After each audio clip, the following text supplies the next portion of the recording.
এই জীবনে যতটুকু দুঃখ আমি পেয়েছি, সত্যি বলছি তার এক বিন্দুও বহন করার শক্তি আমার ছিল না।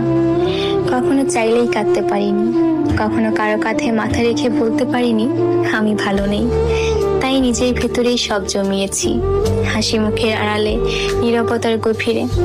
মানুষ ভাবে আমি শক্ত, আমি নির্লিপ্ত, আমি সব পারি, অথচ জানে না ভেতরে ভেতরে আমি কতবার ভেঙেছি।